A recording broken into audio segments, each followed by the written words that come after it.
Hello everyone and welcome to a bonus episode of Chatting Kit, the Kitlocker podcast, available on... Love the name, by the way. Oh, thanks. Was that your idea? No, it was actually Alex's idea. In the first episode, we referenced it as Lucy's idea. Alex then got upset that it was his idea and he wasn't given the credit for it, so now we're going to give proper credit to Alex behind the camera. Well done, Alex. Shout out to Alex. Monitoring the audio at the moment, making sure we don't peak. So Are we alright at the moment, yeah? Happy days. The Chatting Kit podcast is available on all major podcast websites, including, and not limited to, Spotify, SoundCloud and Apple Music. I couldn't find it on Apple Music. It's on there now. Did you search Kitlocker? I think so. Okay. It's now uploaded. I downloaded Spotify to listen to Mike Who's the CEO now of Apple? I used to work there years ago and I don't You should know this. I should know, but it was, what's his face? But he died, didn't he? Steve Jobs, alright. Yeah, and then Tim something. Tim Cook? Tim Cook? Tim Cook? We don't know. Google that. Let us know. I think it's Tim Cook, unless it's changed. Tim Cook's now, if it is Tim Cook, shout out to Tim Cook because he's now authorised it, so it is on there. Brilliant. Nice one, Tim. So this was originally branded as episode 3 of the podcast, but we did get a new guest in for episode 3. Yeah. Haven't watched it yet. You haven't listened to it yet? I watched it. I'm more tempted because of YouTube. I tend to watch a podcast. So I listened to the Mike Kemp one. Yep. Then I went back and watched it. Did you? Yeah. Love that. What a guy. 2 views. Yeah. I love that. No. So this is now going to be... It was originally going to be season 2, episode 1. But it's now just going to be a bonus episode of season 1.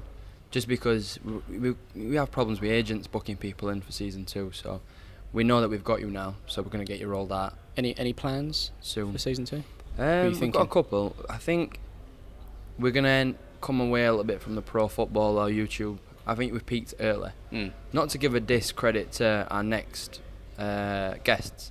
So we've got, I think we're going to have a nutritionist on who does some nutritionist stuff for a couple of pro clubs in the Premier League. That's cool. Which I think should be quite interesting. Oh, sorry. Don't knock the... Sorry, I was just getting comfortable. You can take that with you if you want. Put it in the room. No, you keep it. It's fine.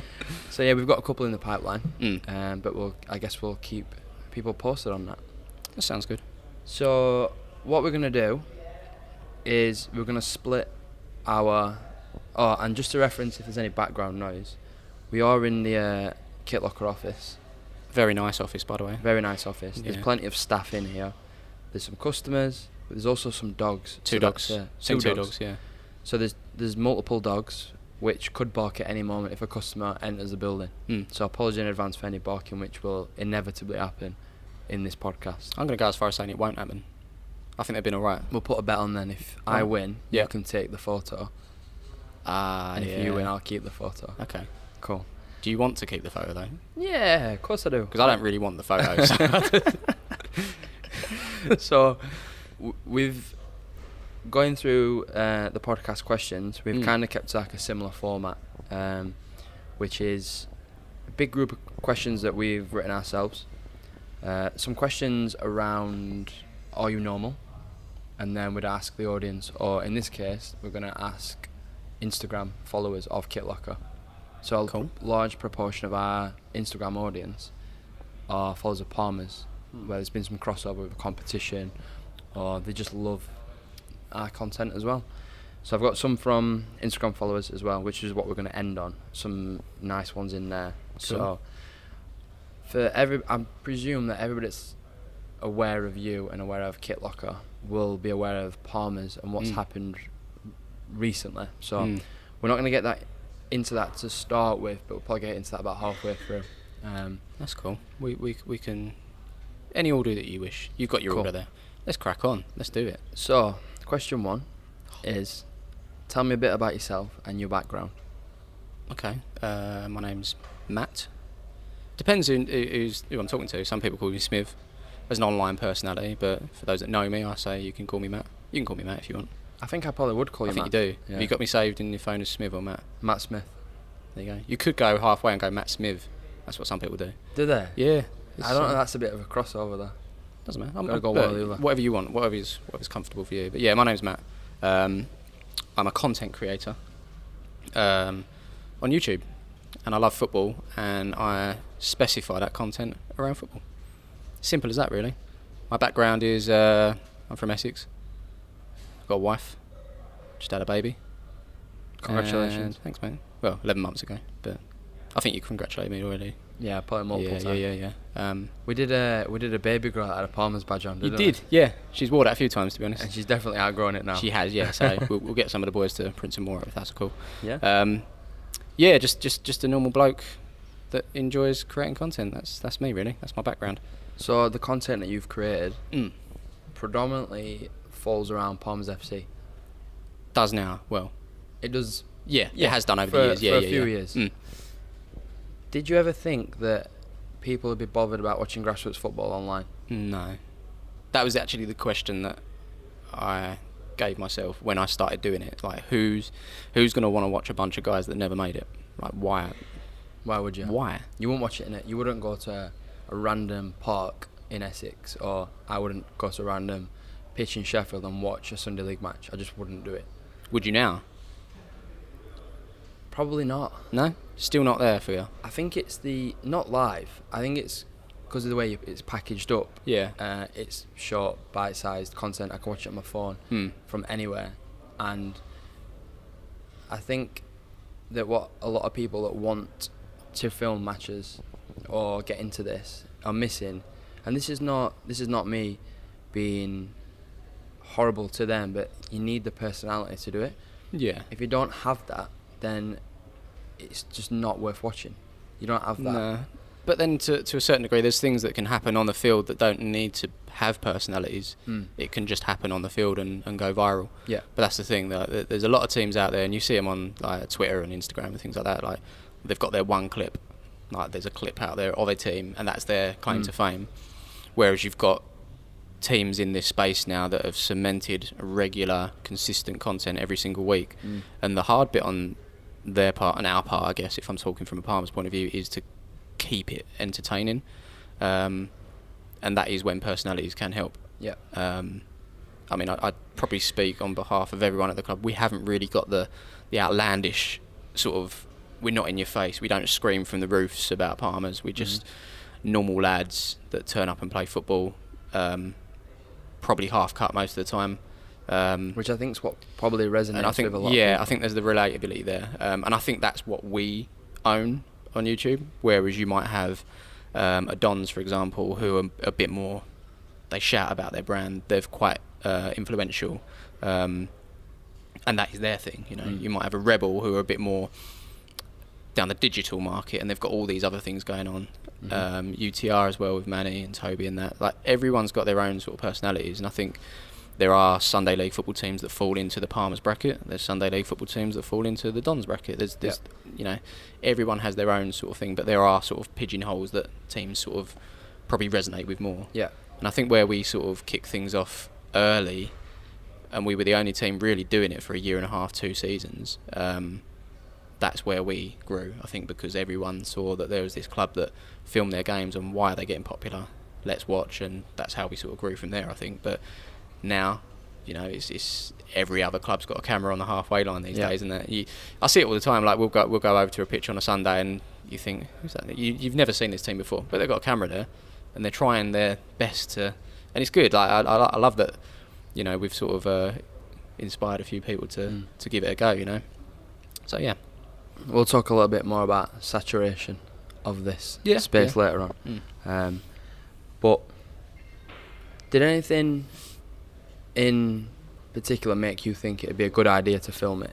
So when talk me through the first time you took the tripod, put it on the halfway line, press the record button. What made you think, this could be a good idea? Well, it wasn't initially a tripod. It was just an iPhone. Oh, okay. Yeah. So we had it was my iPhone, which I'd give to Andrew, who to this day films the games on the tripod. Yeah. But he'd be up and down the line, sort of getting bits and pieces, and then obviously the battery runs out. So I'd speak to our goalkeeper's missus and see if she's got any battery on iPhone. So there were times after the game where I'd take both, like her phone. Just Did go you back have to the same mine. iPhone at this point? No, they're different qualities as well. So it was awful. But that can't be good for content creators. No. For your blood pressure.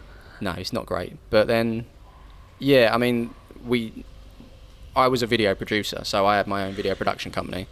And the idea around it was to stick my video production company's logo, a bit like Kitlocker, what they do now, but we stick my logo on the front of our shirt.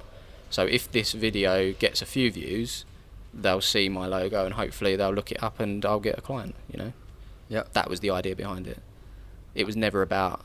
You know, I never knew that, and I thought I knew everything about... No. If you look at the early shirt, Smiv Productions... I remember the shirt. That's my next question. So that's actually gone into it quite nicely. So I'm not going to read this off the script, but the first shirt that you guys wore that I remember that had Smiv on the front was a Nike Victory 2, black and orange, and black and green was the away. So that was our second kit with Smiv. There was an original kit. So that it was the Victory 1, so it was literally the plain one with the chevron v in it. That's it, yeah. And then after that we stuck with the Victory and got a... That was one of my favourite kits, to be honest, and I think that was probably one of the more popular ones as well. And I think that time is when we kicked on. Yeah. So what did you have prior to that? What did we have prior to that? I think that was it. No, that was it. The original. That was it. The original Victory kit. I wonder if anyone's got one of those. Has anyone got like any of the place still got? No. So what we did? The original kit when we started was the Nike Victory. I put my logo on it. And it was definitely the best kit around at the time, 100%. Because the logo was pretty cool as well. Yeah, it's a nice logo. But so we had that for 2 seasons. So the first season we wore it. Second season when we started filming, we were wearing it as well. And then the next season when we had more viewers on board, we changed the kit because we thought, you know, every 2 years we'll change our kit. That was the premise behind it. And then we got the Victory 2. Where was I going with that? Can't remember what I was going to say. But yeah, no, the original kit was the Victory one. Yeah, 100%. We've always had that brand in there. I almost had it in my head. 2 years with Smiv and 2 years with Kitlocker. Well, 3 years now. 3 years. The new logo on there. I had it in my head that pre-Nike Kitlocker relationship, you guys were in like a Pro Star or a Pendle kit or something. No. We from day one we was always Nike. Always in Nike. We've gone through this as well. We've gone through this. Yeah, it's Nike. Sorry guys. Not Nike. It's Nike. So for Matt, have a vote. Put a vote. Matt Hardman's going to be listening to this from Nike. I know he will. But put a poll in. Yeah, I know we know the answer now. Yeah. Like the Nike guys say you've got to say Nike. Yeah. But how many guys? Just every other day. Put the poll in. I think it'll be a landslide. Nike. Yeah. 100%. But hey ho. Let's move away from Palmer's for a sec because the meat of this sandwich is going to be Palmer's around what's happened recently. So, vlogging, we talked about this briefly as well. Yeah. About the first time you stuck a camera in my face and I got a little bit sweaty, got a bit nervous. How easy is it to document like what you're doing, your life almost? It was tough at the start, I must admit. Because at the back of your mind you're thinking, is this entertaining? Do people actually want to see this? And if you watch my early vlogs, I was constantly at the end of every clip, I don't know why I'm saying this. Why am I saying this? Why am I telling you this? But I'd just stick it in, and there was reassurance from viewers straight away saying, no, just leave it all in. It's fine. It's like I think people are quite nosy and they just want to see what someone else's life is like. Yeah. Like we do it to a certain degree. Not that I watch it, but like my missus watches the Kardashians because she just wants to see someone else's life. And there's loads of shows like that out there, and maybe tailored for the female. But you know, we're all nosy at the end of the day. You want to see what's going on in someone's life. That's pretty much it. I watch quite a few vlogs and I'm just nosy. And I think my one was coming from I've never really packaged it up as this, but I wanted to sort of show what it was like to be a YouTuber. Yeah. And I'm not talking a sideman YouTuber or a really successful YouTuber, just an average guy that earns a full-time wage doing this as a job, rather than working in an office or rather than being a manual labour. This is my job. I think that probably would resonate with a lot of people. A few more people, yeah. And I think it's because I've actually been offered to go into a school and do a talk because one of the most popular, kids want to grow up these days and want to be a YouTuber. Yeah. And I think it's... what would you say to people that want to do that? So if Mia's 15. Yeah. And she's at a stage of her life where she's almost not maybe out of choice. Maybe she's at an age where she thinks, I need to think about a career. And she said, Dad, feels weird me calling you Dad right now, but I want to be I want to be a vlogger or a YouTuber. What would your answer to that be? Well, it's cool because she would have sort of a head start with me, you know. And there's a lot of YouTube channels that start off of the back of someone else being popular that shouts them out, and they sort of skip that graft, if you know what I mean. So suddenly they've got 100,000, 200,000 people watching them, and they've skipped all of the hard work, if you know what I mean. And it's a shame for them because the best part is the graft, you know. The best part is when it's just organic and it's not your job. It's not like constantly thinking about the next video. It's just doing it because you love it. Yeah. And I think there's a different breed of YouTubers coming through now that are doing it purely for the money. Yeah. And yeah, I do it purely for the money now because it's turned into my job. Yeah. But at the beginning, those were the best times because you just did it because you enjoyed it. So there's a lot of graft for anyone that's starting fresh, starting out as nothing and has no contacts. Yeah, it's really tough, and it can take 2 or 3 years to even get a few views, you know. Why is someone going to come and view your videos? It's such a like YouTube as a whole is so saturated. Why is someone going to watch your video over the other millions that are on there? How are you going to get noticed? And it's become quite a competitive place. And then you talk about clickbait, and then a lot of people start not being true to themselves, and they start doing things just to get noticed, and then it's just hate of mine. Yeah, I can't stand it. So YouTube back in the day was like, I started my first channel back in 2006. YouTube started in late 2005, so I was one of the very first on there, British as well. And it was like there was a community of people, like 100 people on there, I'd say, that all knew each other, and there was an actual group. They used to have YouTube groups, so you'd post your videos on there just to say, hi guys, I've just done this and check me out. And there was a UK, I guess a lot's changed. Yeah, there was a UK YouTube group, and there was all sorts of people on there, none of which I don't think are too popular now. I was going to say, are any of those guys that were in this group there is one called, for anyone that is broader YouTube knowledge, one guy called Amazing Phil. Right. I think he's got a co-host called Dan. I'm not sure. I don't know. I don't really know, but he's millions. He's done really, really well for himself. But there's others that have got to the millions and just fallen off, and they don't do it anymore. But I feel like I've just kind of plodded along, and it's just earned the bills for me. I've never really gone and exploded or anything like that. So yeah, I just take each week and each month as it comes, I guess. It's funny you should say that about skipping the hard graft. I was looking on trending videos because I'd exhausted my subscriptions, and I'm going to be hounded for this for not knowing her name. And I think out of everybody in our office at Kitlocker, I'm probably the one that spends quite a lot of time on YouTube just because of my your job. It makes sense, doesn't it? So I can't remember her name, but she was she's American, and she was living in a van. So she goes around living in this van, and she just drives around, and then like the title of her video is like, "I live in a van. Where do I shower?" ? So people are asking these questions. But the video that I saw that was trending at like #1 in the UK was, I clicked on it, and the opening 30 seconds, 1 minute were, "Oh my god guys, I've gone from 10,000 subscribers to like 1 million in like a week. Thanks so much for watching." And I was just like, people are killed for that kind of growth that quick, but like you said, you do miss that graft stage where it probably molds you as the vlogger or the YouTuber that you probably would be. Yeah, definitely. Over time.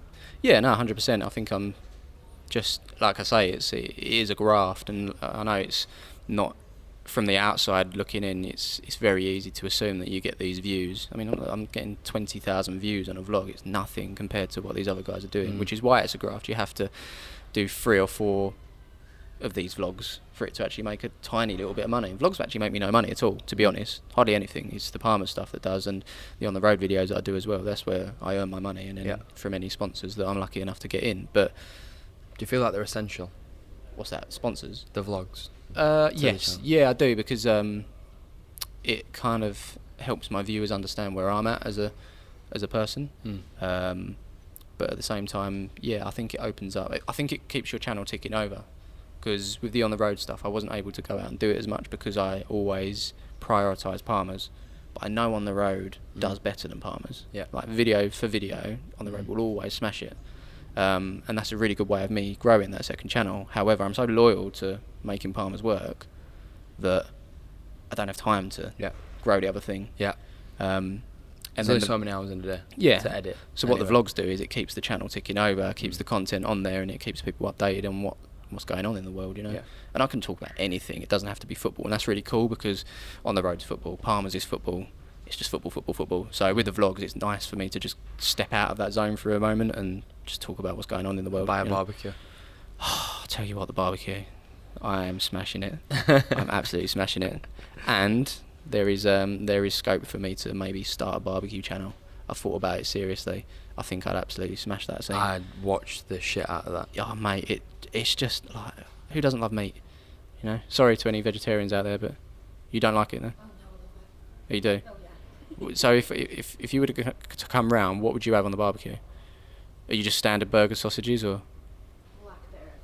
Yeah, not fussy. What do you have? Anything. Yeah. Any meat. Put it in front of me, I'm gonna eat it. Go on, Alex. What are we saying? He's too busy monitoring the sound still, but easy. Yeah. What if I told you Cheeseburger. Cheeseburger. I could make you the best pork belly. See, this is you starting to get into like gastro Michelin star shit kind of here, It's because unreal. Like, it takes about 4 hours to prep, right. but the pork belly just melts. Oh. I've got a lot of time for that. Yeah. Yeah. I mean, next time if I'm you in bring me, Essex. I mean, it took me 3.5 hours to get here. So give me a call. Yeah. I could prep the pork belly. By the time you get there, that'd be worth the journey. Yeah. And 100%. then yeah. And then next time I could teach you how to do it. So what would happen is you would come down, have my pork belly, Yep. and then you'd get someone to prep your one for when you get back. So you'd have 2 lots. This sounds like the best day of my life. Let's do it.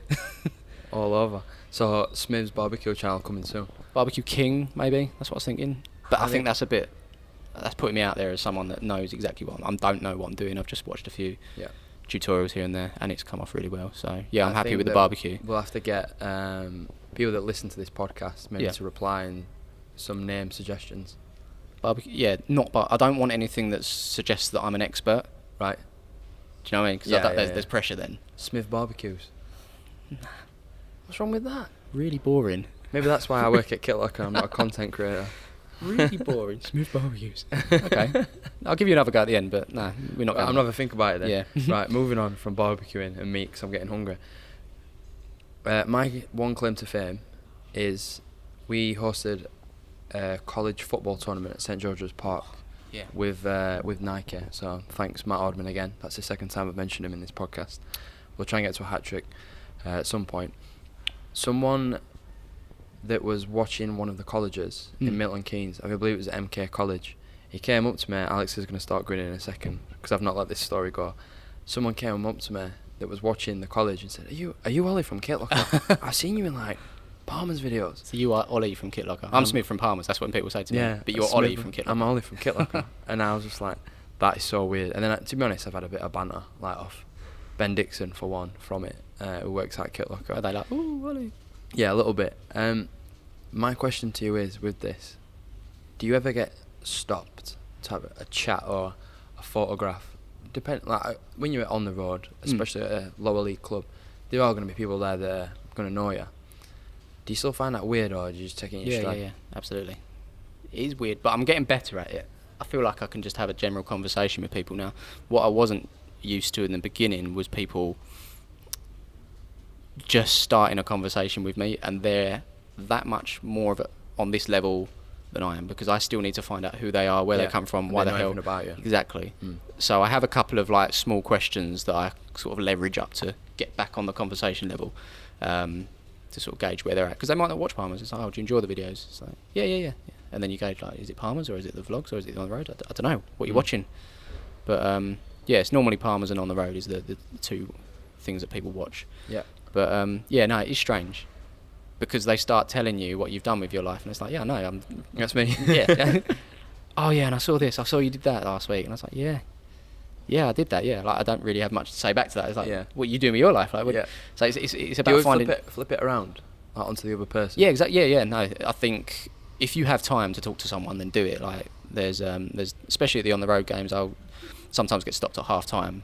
It's like, oh, you're doing it on the road, or because I normally post a photo when I'm in the ground, and they'll see where I'm at, and they'll come and say, which is a little bit weird. Yeah. But at the same time, That's 2019 in a nutshell. exactly. Yeah.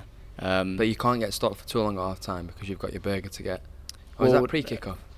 It depends if I'm running late, Right. and if I'm hungry, Okay. which I am at the moment. So I'm going to do one tonight. I'm going to go straight to the bar and get a burger. Nice. But Yeah, no, I don't mind talking to people at all. I mean, they're the ones that sort of view the videos, and they're the ones that watch the ads and like it, and allow me to do what I do. So if you've got time for those people, then definitely. I think that's a really grounded way of looking at it. Yeah, and I think I've got a lot of time for that, man. Yeah, but there's a lot of creators out there that don't, and I've seen stuff online that the way people sort of treat their audience. Yeah, it's just a bit. Why are you popular? Why are you even? Yeah. But I'll always go down the route of just treat people how you want to be treated, I guess. Like if I saw someone that I was like an idol of, like I met Ledley King, who's my idol, a bit like Billy. Well, I'm your idol, isn't it? But Billy Sharp was you did a podcast. We did. That's episode 2 of the Chat and Kit podcast. So if you haven't seen it, go and check it out. But see with the camera. Yeah, we switched. When you edit that, Alex, just go from one to another. So one to another. Like that. Don't tell Alex how to do his job. He'll not like that. Come on. It's fine. But I met Ledley King, lovely guy, brilliant. Yeah. They say don't meet your idols just in case they're like bastards. We had this in episode 2, so with Billy Sharp. Yeah. So you told him he was talking about Alan Shearer, so I didn't tell him he was my idol because I thought that'd be a bit weird. Okay. Don't get me wrong, I was a bit nervous to start with, but he said about not meeting your idols. He was like, "Yeah, I met Alan Shearer. He's a lovely bloke." So maybe it's not. Maybe that's kind of outdated, I guess. I think it's easier to meet people these days as well. Oh, 100%. Because of the socials and the social aspects. Yeah, and I see that you've got a barbecue and things like that. Yeah. Because of social media. Moving on. Yeah, go for it. From there. We just touched on the road briefly. Yeah. What was your inspiration behind that series? And before you answer this, I just want to say, if you've not watched an On the Road video and you're listening to this, please do, because it's such a cool insight into lower league football. And for people that are younger than an age where they can drive, or it's a place that's inaccessible in the country to them, it's such a cool way to feel that atmosphere without actually being there. What was the inspiration behind doing it? Because I know a few people have started doing it since, right? Yeah, I mean, I wasn't the first to. They're called what they're called, ground hoppers. Yeah, is the term for someone that just, they might support a team but they don't go there every week. They choose to go and watch a different club every single week because they love football and they want to go around. And I love football and I want to. Someone sneezed then. Was that a sneeze? I think it was a sneeze. So we haven't had we only had a dog bark, but we've had a sneeze. Yeah. You're right, yeah. I hope that comes out. It's dusty in here. It is a bit dusty, yeah. So yeah, ground hoppers. But I don't class myself as a ground hopper, but I guess because I do this thing, I guess I am. Yeah. It sounds weird, Smith, the ground hopper. I'm just thinking of grasshoppers. I don't know why. Yeah, but no, ground hoppers. That could be a badge. You could incorporate a grasshopper into an on the road crest. Because Maybe. Yeah. It's that content brain of yours ticking over again, isn't it? It's just crazy. I don't know. Grasshoppers and Smith barbecue. 2 out of 2 for me. Yeah. But no, the inspiration behind it was my dad, actually, because every time, like when I was younger, and I don't know if he's lying to me, but he seems to have gone to every single ground. You ever mention it? It's like dads have been to every ground, haven't they? My dad's played on a beach with Rod Stewart in Singapore. Yeah, so is my dad. Is there even a beach in Singapore? I think you're lying, but he insists that it's true. And nowadays, again, going back to the socials, you need a photo to prove it. Yep. He's got nothing physical. So I'm like, did it actually happen? Yeah. I don't know. Did it happen? It's a new segment for your podcast in the future. Did it happen? Did it actually happen? My dad's a liar. There you go. Yeah, no. If you can get some decent guests on, did it happen? Tell them to give you a situation that happened, but they've got no proof. And you can put it out to a poll or anything. Yeah. Just like, I promise you it happened. This is like a think tank, this. Yeah. Anything I can help with, anyway. But yeah, my dad, he's gone around to all these different grounds, and I specifically remember him saying, like, back in the day when he used to go away games for, like, Spurs fan, he used to go away to Newcastle and Villa and all it just seems like he'd gone everywhere. And I wanted to do that. Like, I do want to go to St James Park, Newcastle. That is one of the ones I do want to do. Yeah. It's not That's easy. A long journey. Yeah, further than here. Much further. I mean, this is far. This is an extra 2 hours on top. This is like the Highlands to me. But it's warmer, which is nice. It is. I think that's probably because we're under that's even glass. It's something that's making this area of Kitlocker's building very hot. So yeah. But Yeah, so that was it really, my dad. And I started very local, in fact, round the corner, 2 miles down the road. My local team, Greysaff, who don't have a ground anymore. They sold their ground. Did they? Ray Parlour opened their new ground. It's a block of flats. I thought it was really crap because like Ray Parlour's a footballer. Yeah. And he was happy to open a block of flats, which previously was a football ground. Yeah. I don't know Ray Parlour personally. The Romford Pele, wasn't too happy with him, and he's an Arsenal player as well. So yeah. I'm not a big fan. But yeah, so we went to Greysaff, and the thinking behind that was, I've got a few viewers. It was on the Palmer's channel as well. It was before Palmer's was a Palmer's channel. It was like a Smiv channel. Smiv. So it had Palmer's as a series. Yep.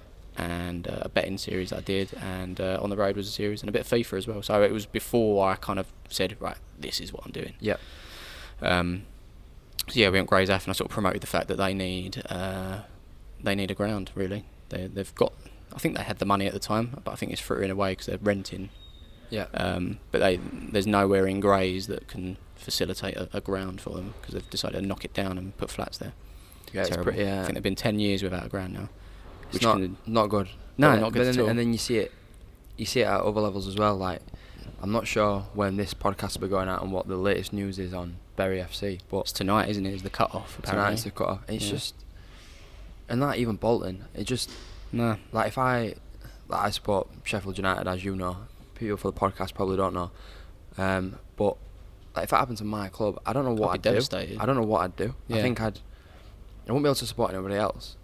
No, I feel like there'd be a hole missing in football because you've given that much time and devotion to a club. Mm-hmm. I mean, you might have your local club around the corner that you could, but it's not the same, is it? It's not the same. No. And let's say Sheffield United did go under, and there was like a fans consortium that starts a brand new one, like a phoenix from the flames, and they start at the very bottom. Do you think you'd go into that? I think I'd have to, because I think it's too big a part of my life to completely They'd cut still off. have the blades on the symbol, and it'd be red and white stripes to tribute. So it'd still be them, but it's just starting fresh. I'd only if Billy Sharp played. Ask him. You've got his number, haven't you? He'd score so many goals. He would, yeah. He's a Premier League footballer. He'd bang him in a lower league. He really would. He would. He definitely. would. Yeah. We have just spoke about you splitting Palmer's into a separate channel. Yes. Betting series. Yep. Vlogging. Yep. What are your future plans for content? So right now, right this second, given the fact that what's happened, should we maybe explain what has happened recently? Yeah, let's do that now, because it's going to lead quite nicely into a couple of questions that we've got a little bit later on. Cool. In fact, let's rewind it, and then I'm going to come back to this question. Cool. Because I've got a couple of questions that I want to ask you. Go for it. Prior. We've already referenced this slightly. You are a dad. Mia is 11 months old. So, happy birthday, Mia. It's very soon. So yeah, if you're watching this in a 21st month's of time, September, she'll be 1 year old. happy birthday in advance to Mia. How has this changed the way that you work? Because I see Alex is behind the camera, and he plugs in his headphones and then edits a video from when he gets into the office until he leaves the office. Yeah, we have a quick chat about something that someone might have tweeted us, but that's about it. Can you do that now when you've got No. an 11-month-old? No, not at all. Especially because I work from home as well. I think I might be able to do it, and that's something that I've considered doing as well, like renting an office somewhere. But then the nature of my job is like commentary and being loud and on the mic, and I don't think I could share an office with anyone because they'd just be constantly like, what's going on? I need my own space. Yeah. And it all comes down to money, really. I've looked at getting a shed in like an office in the garden, but it's like it's a ridiculous amount of money. Really? Ridiculous. Yeah, like 15 grand, 20 grand. I'd rather get a barbecue. Well, I did. Yeah. Good choice. Do I get something that's going to help me earn the money to survive, or do I get a barbecue that can help me cook and survive? The barbecue was a cheaper option. It's a massive question. Yeah. Maybe I'll put a poll for that as well. Yeah. But I think if I could get an office, that would be ideal, because it allows me to go to work and then do my job and then come out, and I can have my set times, because it's probably one of the hardest things being self-employed is to manage your time and to not overburn as well, because like before we had Mia, I would churn videos out for fun. Like I'd spend all day doing it, a bit like Alex. But when Alex has his little one, no more, mate. Can't do that. Have you got a missus? I do have a missus, yeah. Is she due? He's engaged. Congratulations. Mm. This is brilliant. It's very good, isn't it? Yeah. Well, everybody's learning about everyone right now. Yeah. So, are kids on the agenda? We assume so. You assume so. So the Alex that you know now, Yeah. that is so hardworking, and it's not that he wouldn't be hardworking after that, Yeah. but you're going to get a different Alex. We Alex need- is going to come into work, We need him and for he's the going to go videos. home pretty quickly. I might have Like, to he's speak to Amy and put it on the back burner for a little bit Yeah. longer. So we've exhausted our content He'll strategies. he'll go from headphones to just Apple wires, and he'll have one out because his phone's there as well. Yeah. And he's just going to be have one eye on. FaceTime in the daughter or the Yeah. son. Yeah. Exactly. Yeah. And I know it doesn't sound fun, but it is. Promise you, it'll be great when you have your little one. I promise you, it's the best thing ever. And I know people say it, but when it happens to you, it's like, wow, this is mad. My girlfriend's sister recently had a baby, and I hope so. Was What? a baby, yeah. yeah, it was a baby. Definitely a baby. I think so. Yeah, boy, girl. Girl. Good stuff. So the point of this sentence is that I think a lot of people that do work, use work as a maybe like not an escape tool, but it's a place where they don't have to be constantly looking after somebody else. So like the 9 to 5 suddenly becomes a relief or a place to get away from said baby. Whereas I guess if you're self-employed and you're in the same house as your daughter, you're never No, you a way don't. of escaping. No, you don't have like, because what you need sometimes is to sort of that sort of switch off. You need to say, right, I have to work for, give me 2 hours or give me 4 hours so I can get stuff done. I really struggle to dip in for half hour and then go out and get a bottle of milk for her and feed her and then come back, and then I can't do that because I won't get anything done. Yeah. Like if I haven't done any work by sort of 11:30 or 12, which is when I normally have lunch, I'll write the day off. That's just Completely. my mind. Yeah, I can't. Yeah, I have to.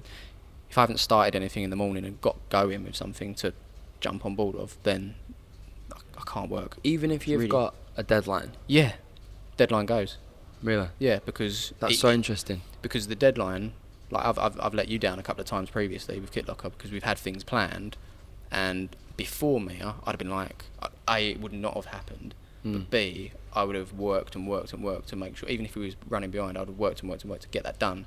But now, because I've got a daughter, she matters. She's my deadline. You know, if she's like not right, then that has to be done first, which is kind of cool, but at the same time, messes me up for work as well. Smiv so. does parenting. Smiv does parenting. Third yeah. channel.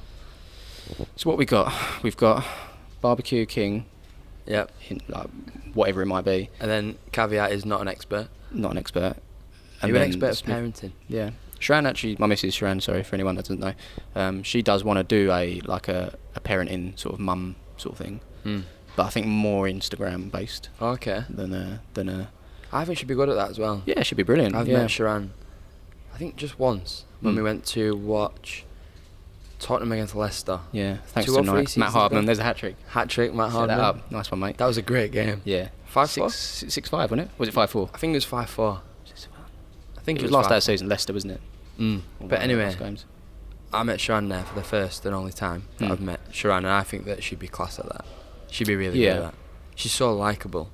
Yeah, no, she's part of the vlogs, and I think where I've got such a male-orientated audience, a lot of the girlfriends of those males don't. They're just like, oh, you're watching that guy again, or you're watching. But they use the vlogs as a way in. They're like, come sit down. Look, this is a couple that. Yeah. And they do. Like I get a lot. With our female user base has gone up a lot. It used to be like 1%, but now it's like 5%. It's like there's females tuning in, and I think that's what Sharon brings to it. It's like 100%. That's cool. 4th channel. 4th channel. You can just do the editing then. Yeah, that'd be For sure. class. She can just pick up the camera. She'd be like, almost like Kim K. So she just gets recorded, and then she doesn't have to do anything else. Sorted. Easy. Sharon, I want a fee. 5% of all earnings. You won't get much. Last question. We'll talk about YouTube earnings and stuff a little bit later on. So, Alex sent me an email last night with a screenshot of your Twitter.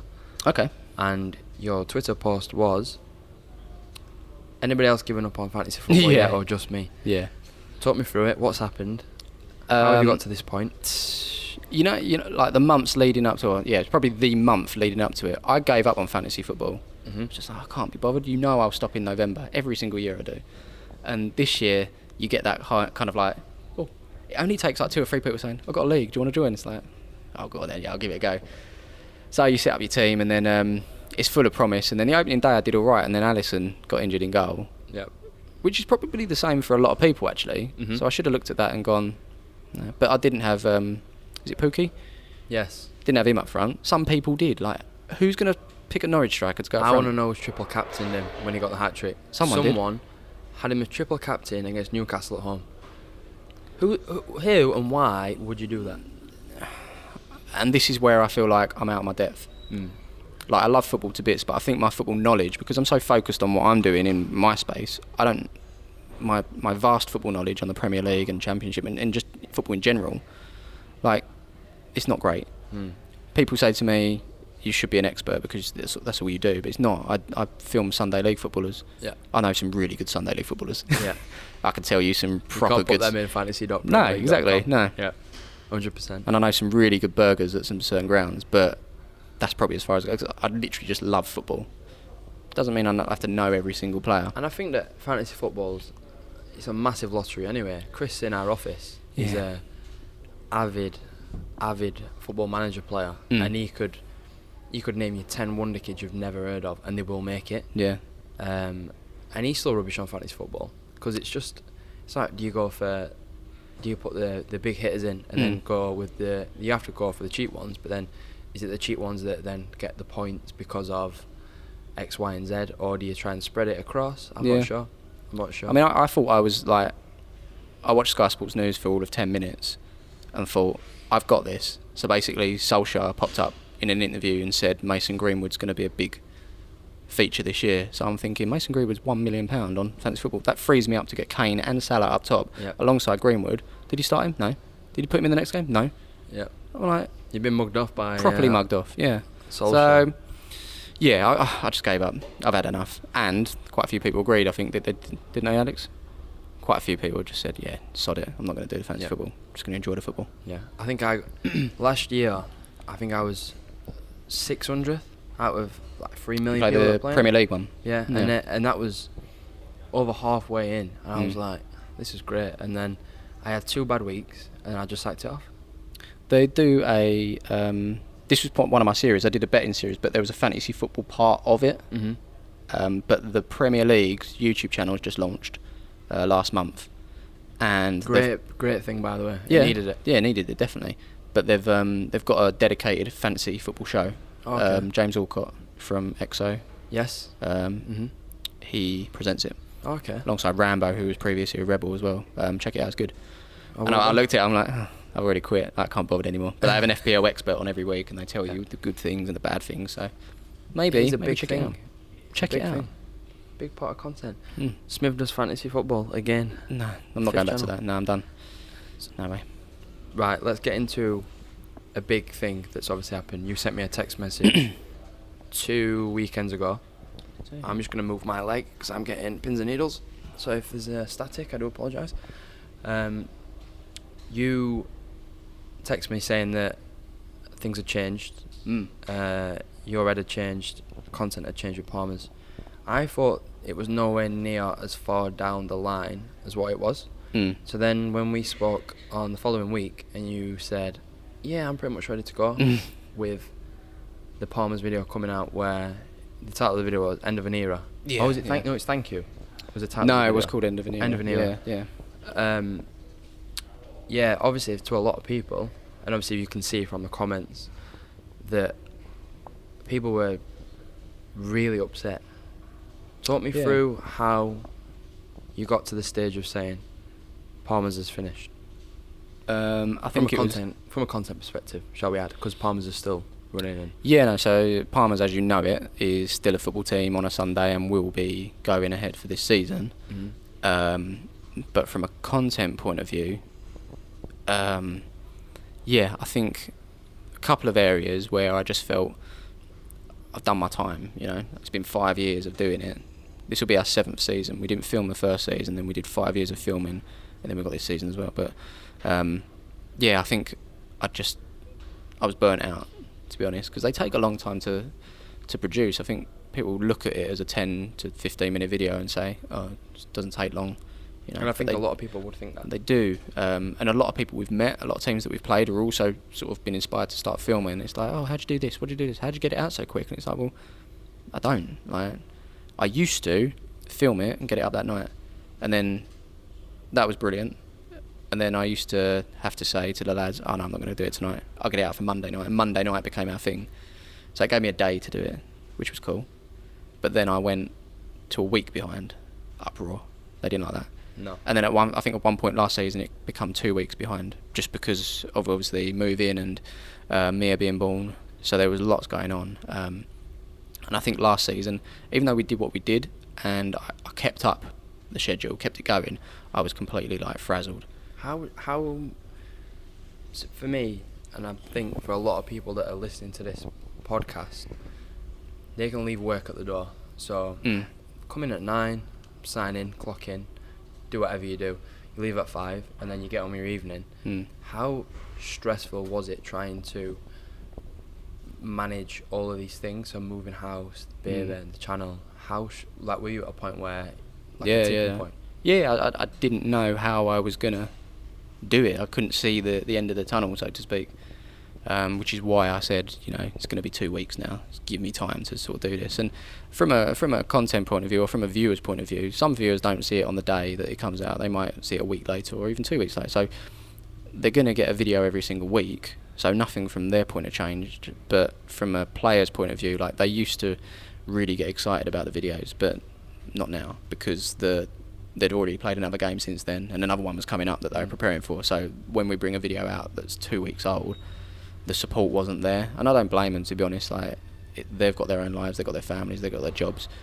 And I think that's different for us as Palmers. It's literally, I'll take the footage home and I'll crack on with it, whereas they just get on with their lives. Whereas you see other teams, they're mixing in and they're helping with the editing and stuff. And that's not to say that they couldn't do that, but they don't do that because, we're all sort of over the age of 30 now and doing our own thing. So this is my thing and they've all got their thing, and I don't expect the lads to sort of chip in and help on that side of things. So, but yeah, it became, like I say, I was completely burnt out at the end of the season, and I said literally at the end of the season, I said, right, to myself, this is going to be the last video, I think, like, I'm going to do it.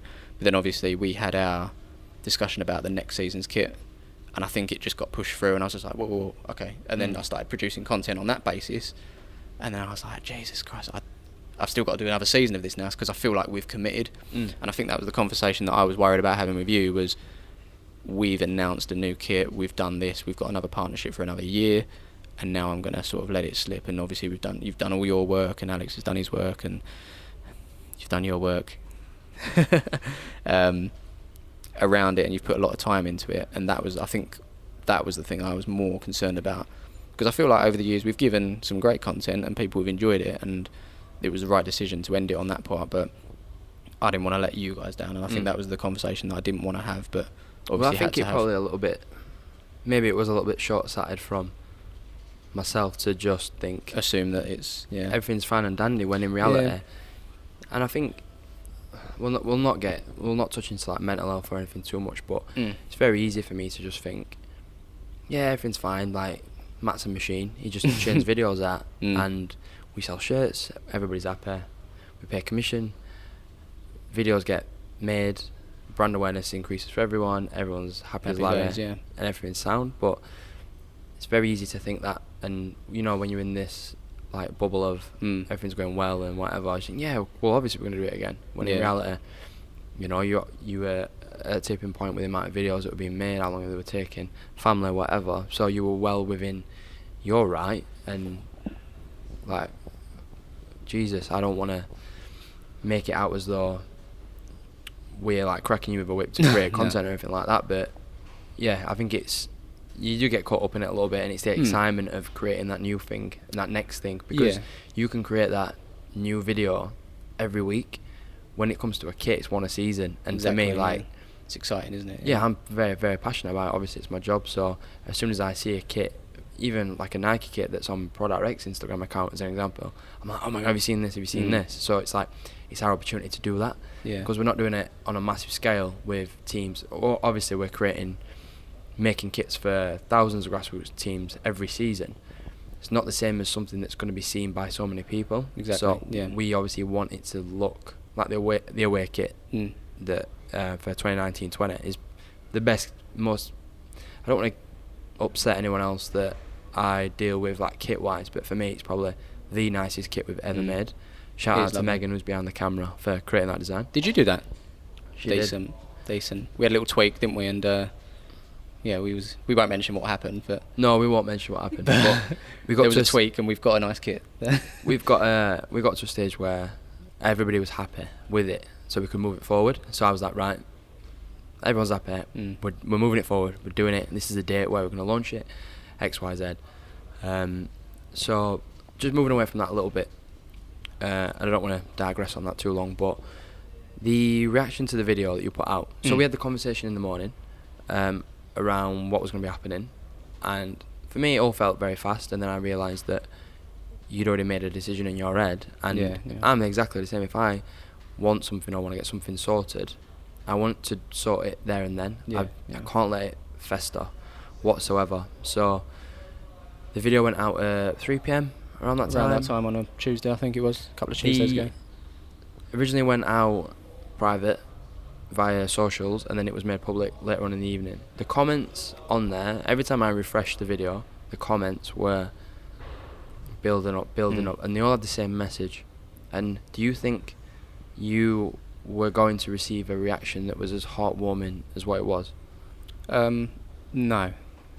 To put it plainly, no. I assumed that it would be a mix. I assumed that there'd be, because we do have our sort of dedicated viewers, and I see the names pop up all the time. It's the same people coming back and commenting, and they love Palmers, and I think that's brilliant. And I think those are the ones that would have been upset but understanding of the situation.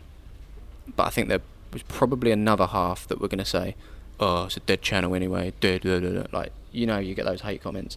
And I was saying to Mike when we just came in, but there was two, literally out of thousands and thousands, and this includes my Twitter, my Instagram. Out of everything, I've only ever seen 2 negative comments, which was good. That we go in, and the other one was long live hashtag. Let it go. Which, and they're in a really good position at the moment, but so they will live long. But so Spencer Owen left a comment as well, didn't he? He reached out. Yeah. We had some nice comments from other creators, sort of. That was actually my next question. I saw True Geordie had commented on Twitter. True Geordie commented, yeah. Spencer had done that on YouTube. Yeah. Did you expect that kind of reaction from everybody? Because I guess you're all in a very small niche boat together. Yeah. No, I didn't expect it. They didn't have to, but it's nice that they did, I guess, isn't it? Yeah. No, I wasn't expecting it at all. And again, like from a broad audience as well, I wasn't expecting like 99.9% of the comments to all be, "Please don't stop," or "I'm gutted," or "I'm heartbroken," or "I'm devastated." These are the sort of words that they were using. I was like, Jesus Christ! Like, well, the one thing that stuck with me from an email thread that you and I had was, "I feel like I'm dead, but I'm still here." Yeah, I said it in my vlog as well. I said I feel like I've died, but I'm here to witness it, because everyone was just like, "Oh, we had it was such a good thing," and blah blah blah blah blah. But no, it was really nice. And even though I was getting all of that, it's easy for me to say, "Oh, we'll just carry on then," because we've got all this love now. But I had to make a strict decision, because I knew at the end of the day I have to sort of look after my family and do what's best for them. And I knew deep down that it wasn't going to earn the money in the way that I was producing it. And as we spoke about just before we sort of went live with this,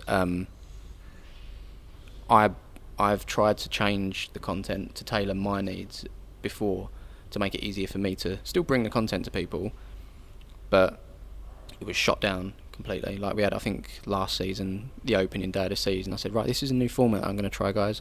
Just going to make it easier for me at home, blah blah blah. Shot down completely. So much hate, so much negativity. People would unsubscribe. People would be like, oh, it's not what it used to be. So I was almost like under their influence. Like my viewers' influence was saying, no, like we like it as it is, do not change. So I was like, oh god. So I went the whole season and produced the videos as they did before, but I was just shot to bits. But now it's kind of like physically I can't do it anymore. So I thought a great way to end it would be what we've just done the treble. We went unbeaten in the league with the best team in Essex. You can't top that. Like, you've hit the Sunday League ceiling. And I've said this in the comment as well. And I think people understand that it's a nice way to end, but at the same time they still want it to carry on in a certain, like, a capacity. Yeah. And a few days ago, was it a few days ago? The video? The compromise video? This compromise video Monday, that came out. I think Yeah. it was. So basically, long story short, we had pre-season, opening pre-season game. Was shot, but I didn't edit it because I made the decision after that to do it. So it was just dead footage, really. I was going to put it out on Twitter or something like that, but I thought, you know what, let me edit it down to how I want it to go out, and let's see if it's A, entertaining, and B, manageable on my part. And I managed to do it within 4 hours, and I think going forward I could probably do it even quicker. Mm-hmm. But I'm thinking, okay, if it's only going to take me like around 4 to 5 hours, I could do that on a regular basis and it wouldn't affect things at home. Sure, I wouldn't earn money out of it, or as much money, because it's not over 10 minutes. I'm not following YouTube's algorithm. We're almost going against the grain, so to speak. But what it does do is becomes a bit more of a hobby for me again, because it's something that I can be excited about. I can show the audience the goals. And by doing that, what I did is I put it out as a test, and I just said, look, this is a compromise. You can have it or not. And we put a little poll at the end. And people voted, and it was, again, 99.9% was just, yeah, we want this. The response to it was like mad, like to the point of where actually people preferred it to the other content. It's crazy, isn't it? And that's when other things clicked. I started doing a little bit of, you'll like this, Alex, I started going into the analytics on YouTube and looking at all the stats behind it. People go through our videos and they'll look for the goals. They don't want to look at all the content. And I'd be interested to know, because I do it myself, and there's no disrespect to the other creators out there, but I don't have time to look at everyone's content constantly, because I've got content to make, you know? Yep. So I might But watch... even as a viewer, I think this will resonate with a lot of people that are listening to this, because I do it. I think when you press for time, Yeah. you would skip it forward, Look to at the just goals. before the action. Yeah. You just That's do. it. It's just natural to do that. So let's just... So my thinking is, and it will probably go against us in a certain degree, because we've got that lack of characters coming across, because it is purely just... But I feel like they've learnt who these guys are now, and we can still add bits and pieces here and there, like little snippets of them, like being personal to the camera. But overall, I think they support us as a club, and they want to see us do well, and you're there to see the goals. They don't want to see 90 minutes. They don't want to see extended highlights either. They just want to see the goals. Yeah. And that's my personal view, just judging by what I've put out. Because like I say, I'll do it. I watch a Don's video, and as entertaining as they are, sometimes I don't have time to watch all of the stuff at the start. And I'll scan through and I'll just look at the goals. Do the same with Rebel. Do the same with UTR as well. Yeah. And that's me being totally open. And it's not to say that I don't support their content, because I do, because I'm watching the videos and I want to see them do well. But I don't have time to watch them dedicatedly. And I think there's fans and viewers for that want to watch the 20 minutes. They want to digress every single thing. They want to see it all. But at the same time, I think people have learned who those characters are. They've learned the team. They like the team. And they're just there to see the goals now. And I think there's a big portion of that. And as I say, it's going against the grain of what YouTube's about. But I'm sort of willing to take that risk, because what I'm going to do now is try and find my next opportunity, find my next Palmers, if you like. Yep. But still have it and still put it out to a wide audience as well. So we'll see how it goes, I guess. And I think you've probably hit maybe a new happy medium. Oh, massively, yeah. Accidentally. Yeah, because I go back and I look at the videos that we produced back in the day when it was getting 200, 300, 400,000 views. Like, I would never get those views now. We're lucky to get 80,000 views on a video, which is sad, but that's just the way YouTube is. There's content creators out there on millions of subscribers. They can't even get 80,000 views, like 50,000 views even. They'll be happy with 100k. So YouTube's a funny place at the moment. Subscribers means nothing. Like, what you see... like, you see us 230,000, that doesn't represent us at all. Well, it's funny you should say that, because I had I'll not name who, I had a phone call with another content creator recently, and they were saying that they'd kill for a YouTube channel that had that many subscribers. But it's not. And I kind of said this as well. I was like, that number isn't representative of anything in that at that time. Yeah, that just represents how many people have gone on your channel and liked maybe a video and gone, yeah, I'll subscribe to that. But they've not gone back necessarily. They might not even watch YouTube anymore. Yeah. There was a point when we was on like 50,000 subscribers, but we were getting 200,000 views because we were that viral at the time. Yeah. A bit like what Dons are doing at the moment. They're surpassing their subscriber base with their views. because they're hitting that snowball at the moment. Whether that plateaus or not, it happened to us. It happens to most channels. But yeah, no, it's not a representation. I think from a brand point of view, they need to stop looking at channels that have got all these millions of subscribers and expecting 1 million views, because they need to just look at the videos to see what they're actually getting, and that's a true representation of what where a team is at. So, and I think that we probably know that better than anyone. When I guess I'll be relatively open about saying this, where people will come to us and say, I've got X amount of subscribers, I've got this much reach, and they'll add their Twitter, their Instagram, their YouTube, everything together, and then I'll look on their channel or their engagement, and there's not a lot of it there, and I'm just, well, I'm not. The numbers at one point would have been like, oh my god, they've got X amount of followers or whatever, but it's like, in reality, what percentage of those people are actually going to watch the content? Are going to listen to what you say?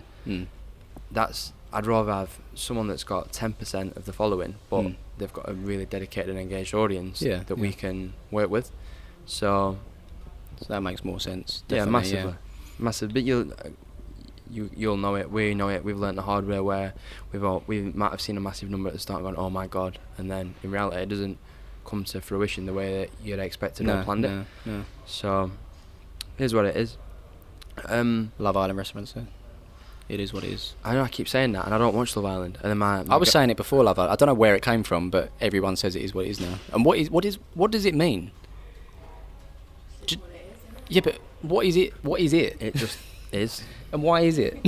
I don't know. My girlfriend pings me on it every time I say it. I don't know. I don't say it all the time. Cool. Right, moving on. And this is a question. I've got a couple of questions that were written pre-compromise video. Cool. Okay. Yeah. So just so to speak, we had an end of era video where we announced that we weren't going to be producing content anymore. Yep. Then a week or two later, we made a compromise video where we thought, actually, we could make this content for you, but it's going to look like this. Yep. And there's been a very big impact and thumbs up from that. So it looks like we could be making content on the Palmer's channel again. Okay. Cool. Yeah. There we go. I think through the big conversation there. Yeah, but that's a footnote. Yeah. Yeah. So during that time of that corridor of uncertainty, not last time.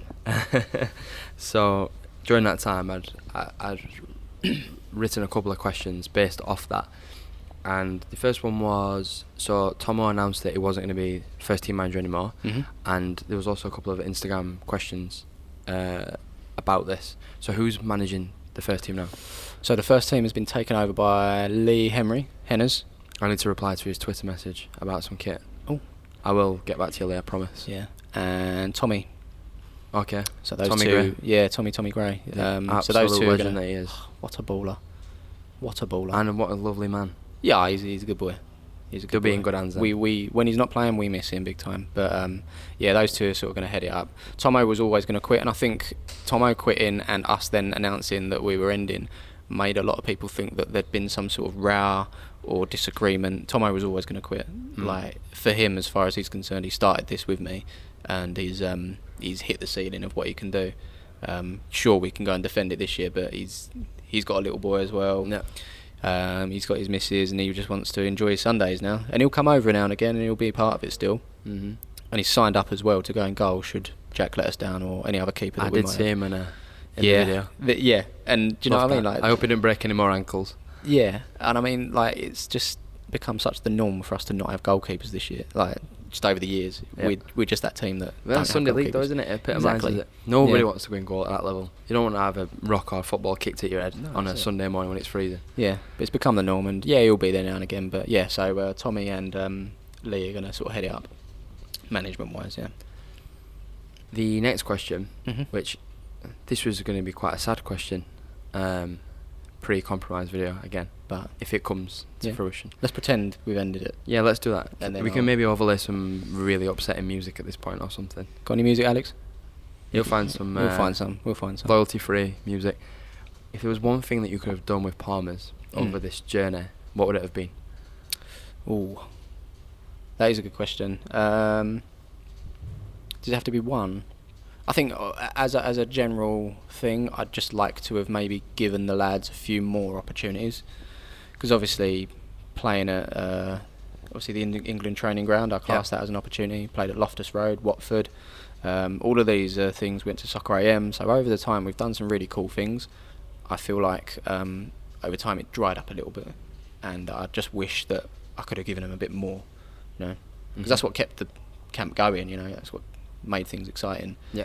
And you sent me an email once, or it might have been a text message, about the amount of people that were messaging you saying, I want to play for Palmers, and they were way above Sunday League level. Oh yeah, we've got a list. I've got them flagged as an email just in case we ever do something to go down that route. But no, like we've got semi-pros and proper ballers. Like I've done my research. They've got YouTube clips. They look good. Yeah, and they play at some decent clubs. But yeah, constantly just getting, not so much now, but yeah, constantly getting peppered and saying, oh, can I come play for you? Yeah. It just doesn't make sense. No. Who are you? I don't know you. Which was... and I think that epitomises the channel. That's not to be rude. It's not to say I don't know you. But yeah, do I know you? Do we get on? Do you want to play for us? Cool. Yeah. But you can play for us now because we know each other. Yeah. And Alex, I almost did. Play? You could play. Brighton training ground, you asked me where my boots were, and I said they were definitely in Sheffield because it was about 35 degrees. Cool. And yeah, I didn't need that. I didn't need that 4-hour journey back to Sheffield in that evening, being sweaty and all that. Not the one. My last question as a part of this Palmer section was, it looks like you're back, albeit in a different capacity, but we've definitely covered that.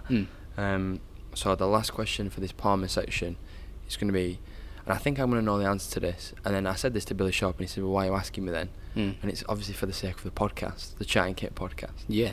What is the favourite moment of this journey? Meeting you. That is the correct answer. Ding, ding, ding, you won a prize. No, but I think it's going to be the goal that went in, and then you scored to take the league back, and then everyone runs onto the pitch. Is there a dog running on the pitch? I think there might be a dog. Probably a dog. Yeah, no, I think there was a dog.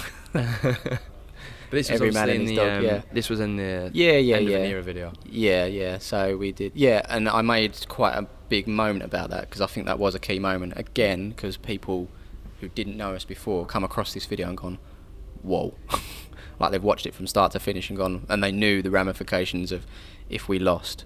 We could draw. How many views did that video? I don't know, not as many as I thought it would get. I think it got, and this sounds really like, oh, I deserve more views, but I think it's got like 600,000 or 700,000. Okay. I thought we'd get more. I don't know 7 why. million. Just because when you type in league title decider, it becomes above Man City last day of the season. Does it? It does. It probably don't now, but That's it did insane. at one point. That Aguero goal, it was above it. So anyone typing in league title decider, probably because they're typing in Man City, but anyone just types in league title decider, it was top on YouTube. I don't know why. Favourite moment then? I think it has to be, yeah. Just as an individual moment, but the Essex Cup that we just won as a day, you won't beat that as a whole day.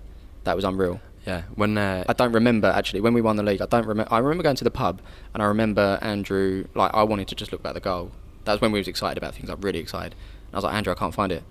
He goes, yeah. No, it did stop at one point, but I started recording again. I went, no, Andrew, I don't think you've record again. And I literally inside I just died. Because I was just like, I think we've missed that moment.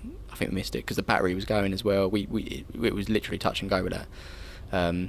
But when I got it home, found it, clipped it up, put it in the WhatsApp group. Everyone was like, yes, amazing, loved it. But yeah, as a moment, definitely last day of the season against who was it, Scruttons, had to draw minimum, and you go 2-1 down on the 93rd minute. We've lost the league, and then he goes and does that. That was unreal. What a ping as well. But yeah, as a day, because as I say, I don't remember anything after that. Not that we got smashed in the pub or anything. We did go to the pub, but it was like, hey, we did it. Yeah. It was an anticlimax, but it was happy. I was more concerned about the video, I think.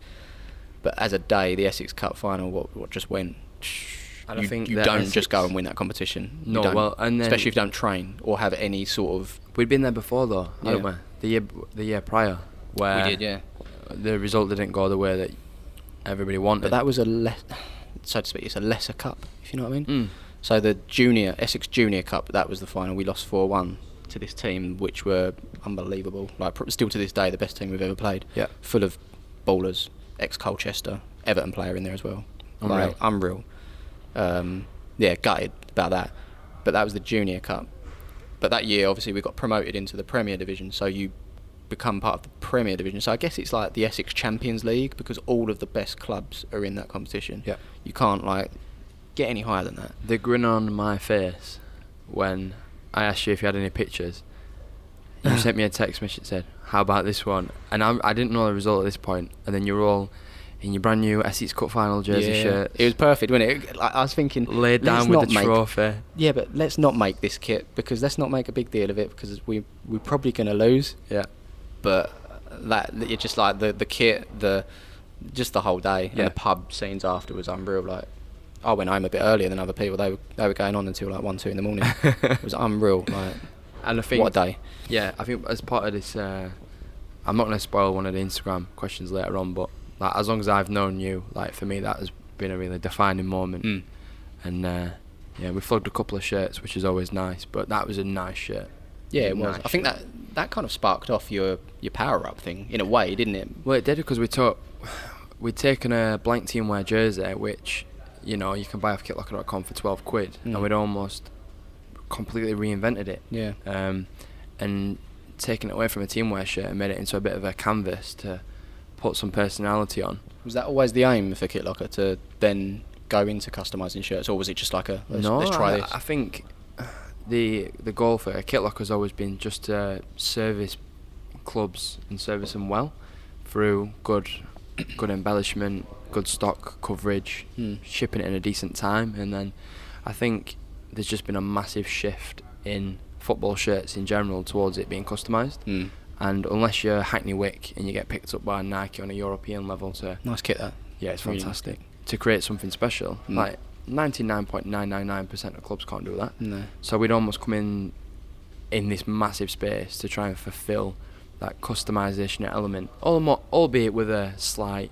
It's still limited to a certain degree, isn't it? But it's still limited. Do you think in the future you'll be able to do something similar to what Hackney Wick did? I think we could, but it'd obviously not be on a level where it's supported by a big brand. Yeah. It'd have to be Kitlocker branded. Yeah.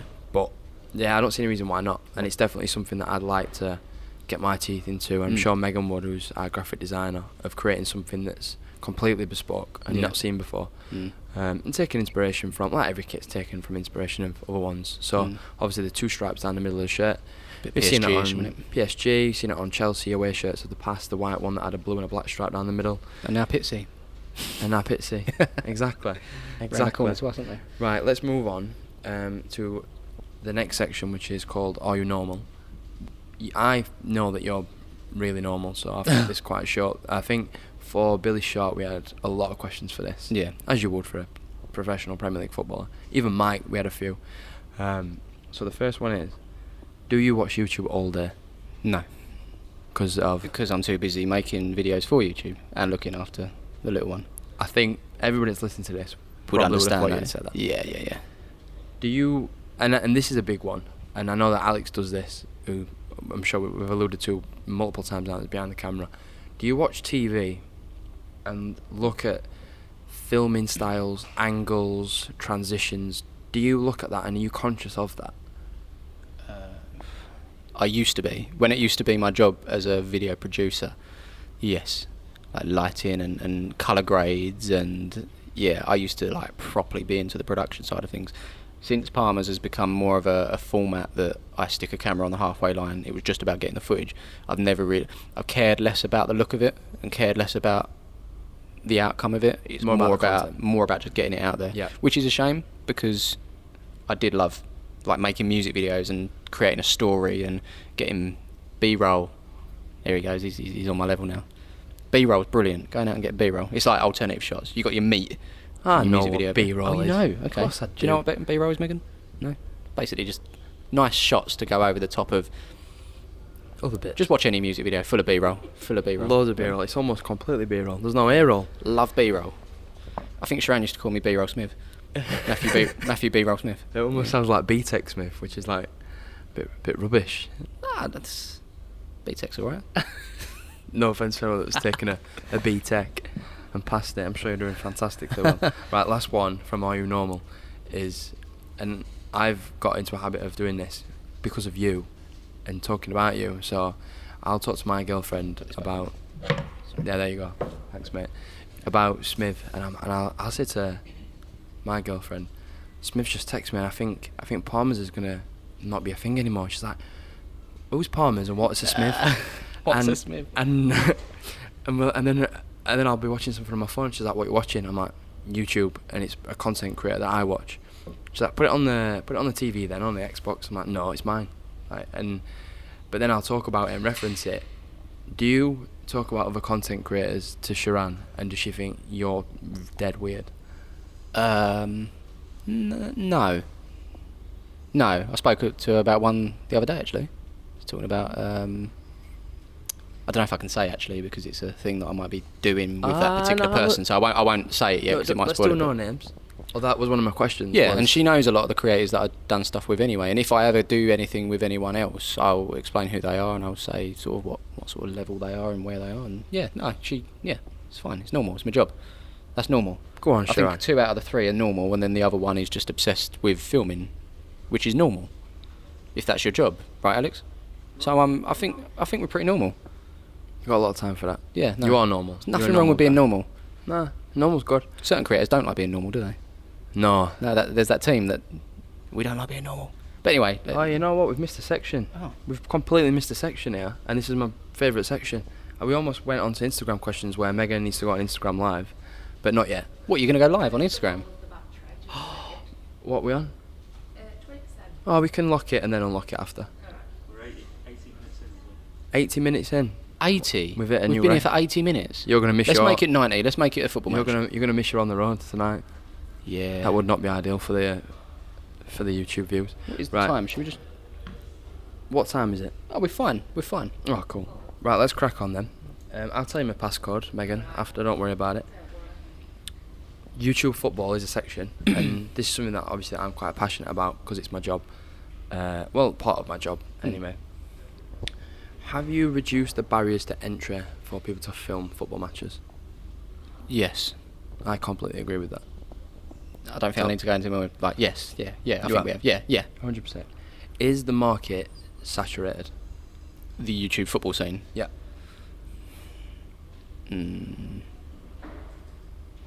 I don't know, is the answer to that. Okay. I could say yes, because from a personal point of view, if I was like with my workload and my space that I have, yes, because I don't think I have time to watch Palmer's, Don's, Rebel, Kitchener, BBQs, Rising Ballers. I've missed a big one, haven't I? Rebel. Hashtag. I don't have time. Look at that. You know. That's a lot that I've just named, and then there's going to be a whole lot more that I haven't named, and I apologise. And then there's going to be a whole lot after that I don't know about. So, in that respect, yes, it's quite saturated, but at the same time, no, because we've sort of opened the barriers for people to film. Then it only takes a really good video and a really well shot or a really cool character within that club for them to be accepted into it, and then it's almost like a viewer would be like, well, I actually like these better than Palmer's, or I like these better than BBQs, or I like these, you know, and then that's their way in. So there's nothing to stop a team from coming into this scene and doing it. But how do they do it though? Yeah, and that's the bit. It's a secret sauce almost. No, there's not a secret sauce. I think you've got to be lucky, because there's got to be things that happen during your games or in your games for people to want to watch it. Mm-hmm. It got to the point with our content towards the end of probably last season or season before, where we were just filming the games and we were putting them out because we believed that people just wanted to see the games. Mm-hmm. But there was still that demand for making it entertaining, making a cool angle out of it. And I look at some clubs now, and they base a 2-second situation in a game on the whole video. It's like massive fight, like ruckus or whatever, like, and it was just a bad tackle and someone shoved someone, and you think, come on, some serious clickbait. Clickbait. Don't clickbait. Or do, if you want to be successful on YouTube, clickbait. Yeah. I've never clickbaited. I know. I don't like it. Sharan says to me, just do it because you'll get more views out of it and stuff. And that's fine, and I should, but I don't feel right doing it. I feel like I've cheated my audience. If nothing really happened in the game, I'll make something out of it, but I'm not going to make it like the biggest thing ever. Oh my god, explosions and stuff like that. No, because it is what it is. You know? Keep it real. That is what it is. Yeah. I don't want to overdo it. If something did happen that was mad, like someone got kicked in the head, I'll make that the thumbnail. Yeah. And I did, and it's on 900,000 views now. Do you know what I mean? So secret sauce. So if things Clickbait. happen, make a point of them, but don't. If it just, I don't know. Everyone's entitled to do the things their own way. Mhm. I'm just telling you from my point of view that Yeah. this is how I've done it, and I've probably taken it as far as I can. If I want to take it further, I should probably switch things up. But then my dedicated audience will be like, "You've changed. Like, this isn't what we came here for." So Yeah. I owe it to them to just be as authentic and open and transparent and I think more people, normal as possible. I think a lot of people in YouTube would probably benefit from having that kind of attitude, or a little bit of that attitude, maybe. Yeah, because 9 times out of 10 the trending videos are clickbait, and yeah. Anything for the views. Anything. What as if I've just done that. Speaking of which, Yeah. favourite YouTube football team Palmer's. that's not Palmer's. Oh, that's not Palmer's.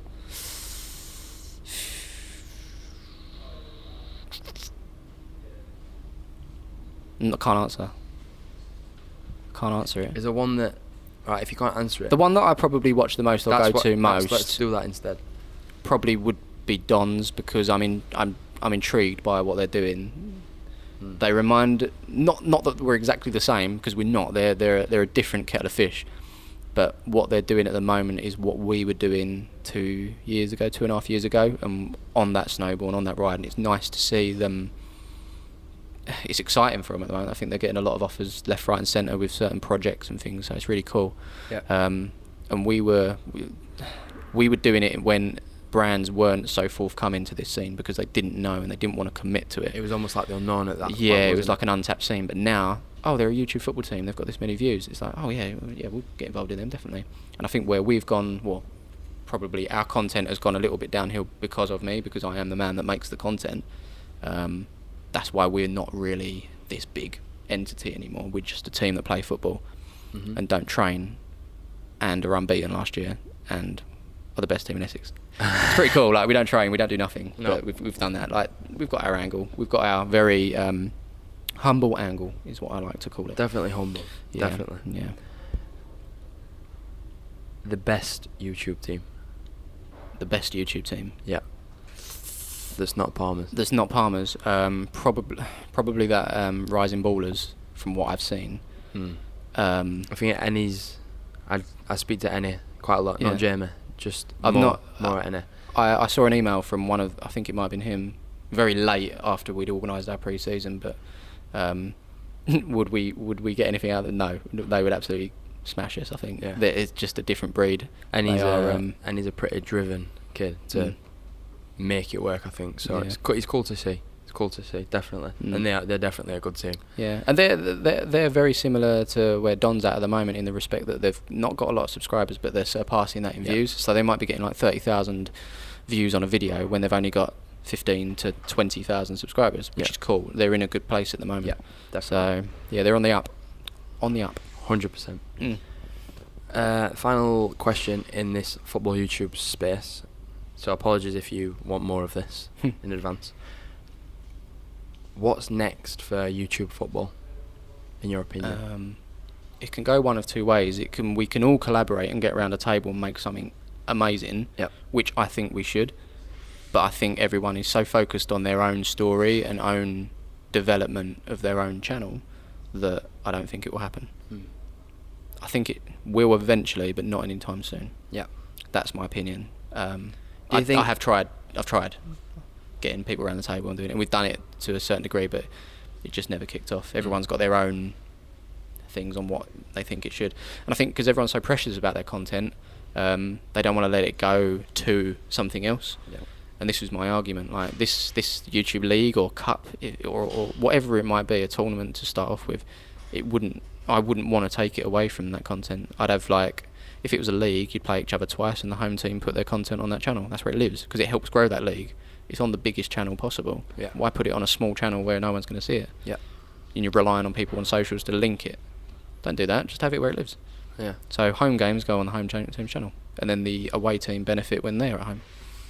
And it allows everyone to collaborate, whether you're the big fish or the small fish. I think it'd be beneficial for everybody to bring everybody up. Yeah. But I don't know if it almost maybe the take on it is that if you're already at that massive level and you've got why do you need to? You've got the offers already. It's like, well, why would I bring you up to then spread my offers out to other areas?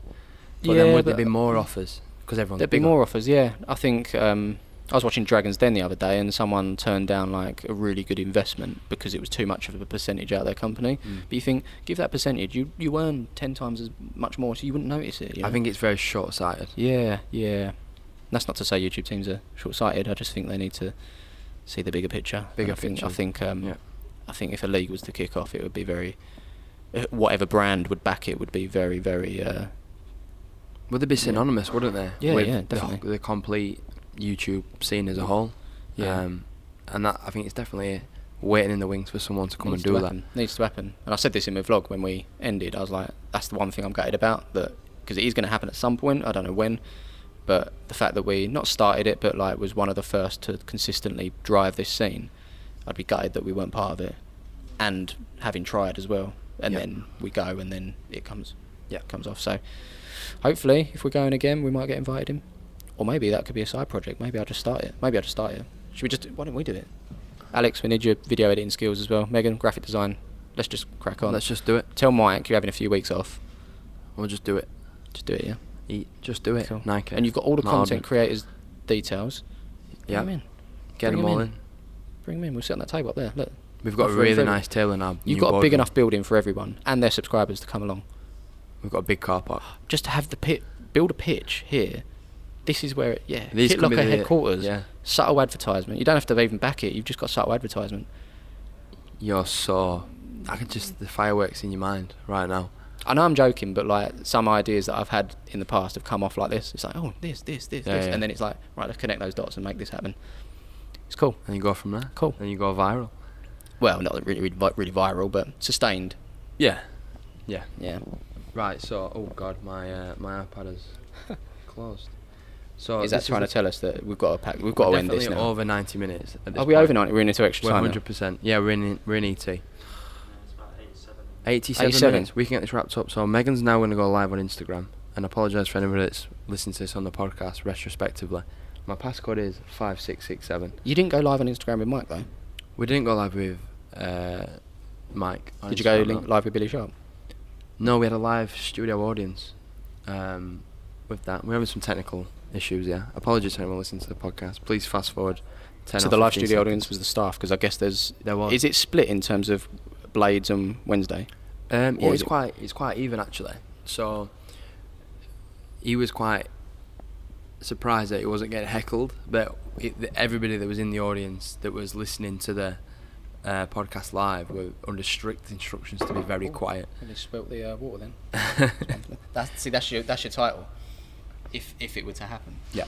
But then there's certain creators out there that would say, make a point of it. Yeah. Doesn't have to go in. No. So but anyway, so Billy Sharp was welcomed, I guess, even though there were Wednesday fans there. He was, and I think it's just that level of respect for someone that's done quite a lot throughout his career. Or someone would get the sack. Or somebody gets somebody getting thrown off the mezzanine roof. I think they probably wouldn't. Right, so I think we're live on Instagram now. Are we live? We're live on Instagram. Hey, on Kitlocker's Instagram, yeah. Yeah. Big platform. It's getting there.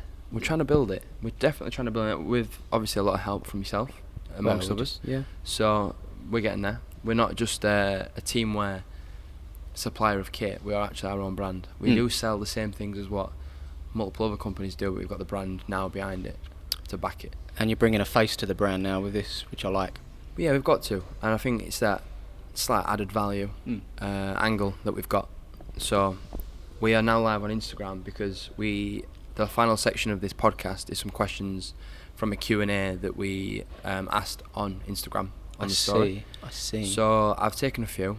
There's one that I've not written down, which came up a couple of times, specifically from Palmer's players, which was, "Where's Big Lee?" He's about, and I actually tweeted his Twitter thing the other day. So he's about. So I don't know what happened though. We don't know what happened, but he's about. He was like this 7-foot goalkeeper. He looked the part, didn't he? He was massive, and we were ready to go for that season. And then he played one game, and never came back. And that was it. And he's ghosted you since. So he was mates with Tony, and we always said, I said to Tony, "Where is he?" And he's like, "Oh, he's injured." So it's like, all right, he's injured, so we'll have another goalkeeper. We've got Garen in, and Jack, of course. And he just never healed, I guess. Maybe his arm fell off. Well, that would be quite crucial, being a goalkeeper, wouldn't it? But that's why he's not come back. I should maybe ask him how's the injury going, but it's been 2 years now, so yeah. No, I think it went for him personally. I just don't think. Yeah. I think he joined thinking it was just another team, but there's more to there's it. There's a little bit more to it than that, yeah. So the first question that's not where's Bigley, and I don't know if we're getting any questions coming through the Instagram.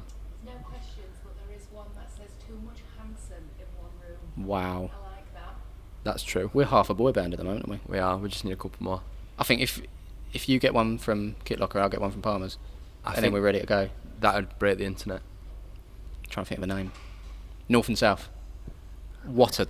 You are so creative. Brain is ticking. So we've got North and South, me, Ollie. Out of everyone here, who would you bring into the boy band? Sol Holland, our new model. He's on placement with Kitlocker for this year, and can he sing though? That's the most important thing. He looks the part. He's smiling now. You're in the band, mate. You're in the band. You're in the band. He's a good-looking kid. Right, let's get into these questions. And I'd already primed you with this question because you wanted an example of what the questions were like. Okay. So pick one, Tottenham could only win the Premier League or the Champions League ever again, which one would it be? So we had this discussion, didn't we? Yes. And I came to the conclusion that I would rather we won the Premier League than the Champions League. And I know that sounds really backwards, but domestically you want to dominate, don't you? Yeah. Domestically first of all, because throughout the season you're going to have banter back and forth with other clubs. You're not having banter with Barcelona fans or Real Madrid fans or Ajax fans or whoever it is. You're going toe to toe with Arsenal fans and West Ham fans. But we love you, Charlie Vanna.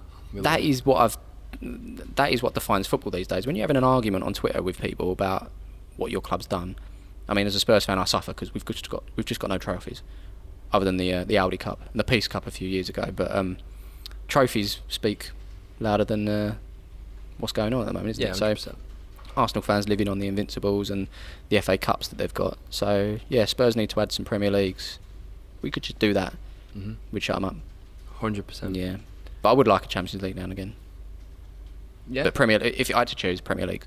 Yeah, and I think that the one thing that strikes me with this is that there was 1 year where I think Porto played Monaco in the Champions League final. I remember that. And it's when Jose won the Champions League with Porto, obviously.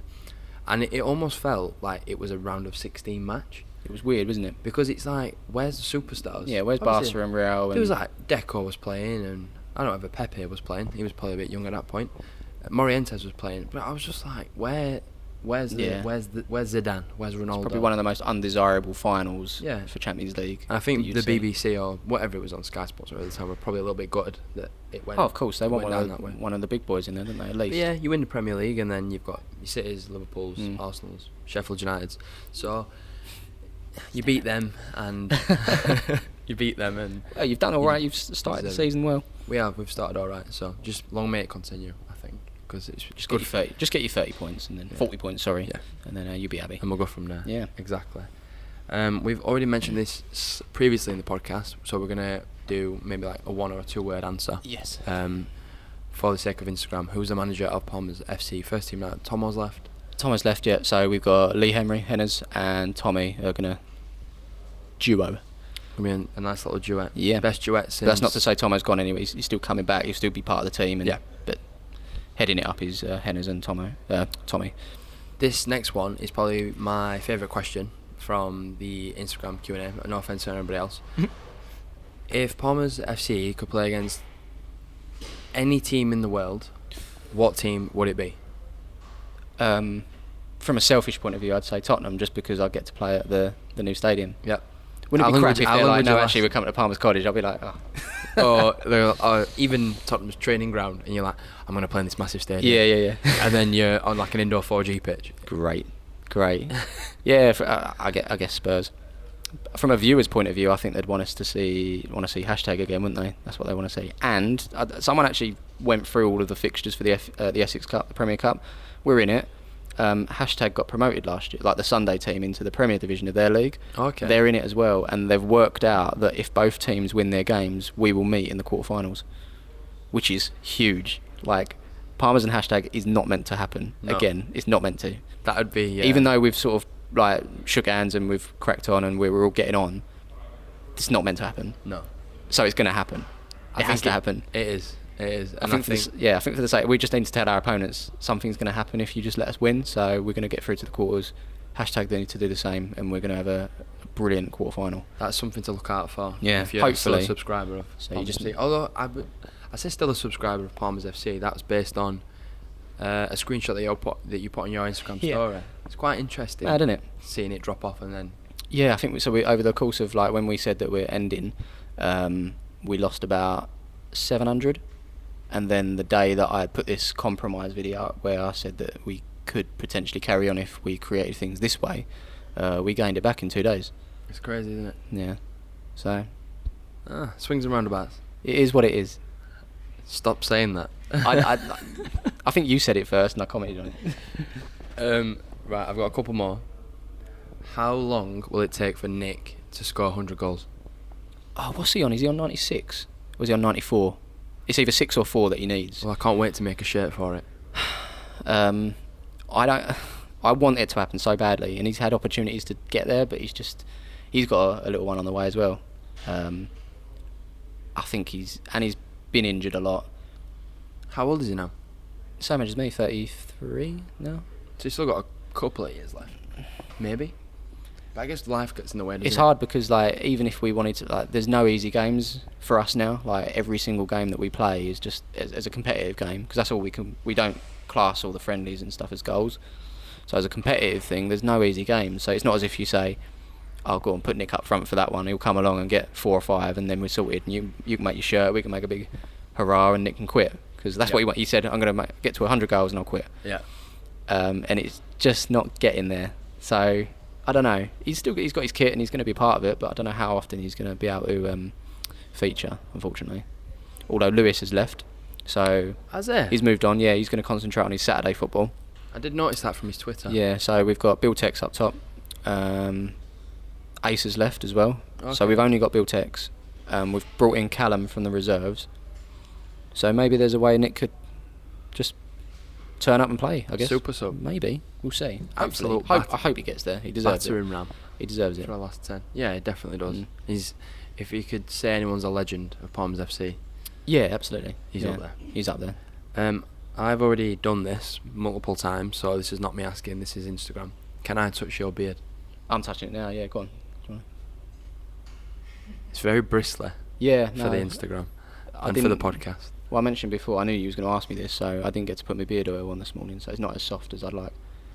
But it's an excuse to see you again, so what I'll do is I'll go home, I'll get the barbecue on.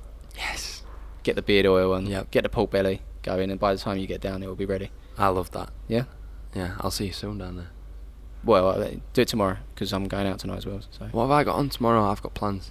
We've got a Kitlocker social event tomorrow, Okay, which is at Galway in Buxton. nice. And then Sheffield United against Leicester City. Big. Big game. Very big game. At Bramall Lane, home of football. If you didn't already know. It is the home of football. That's what they say. Last question Yeah, go on. is, what has been your favourite moment between Kitlocker and Palmers? Oh, we've had a few moments, haven't we? We've had a few. This is where we're going to get really deep and emotional. Then we can just cut everything off and hug and make up. Could we? Well, we're not going to. Why, we're going to fall out, do you think? Do you think the moment I'm about to say is going to differ from your one? Well, I don't know. Could do. I think one of my favourite moments is when Ainsley pulled your pants down. That was quite cool. I like that. I'd forgot about that.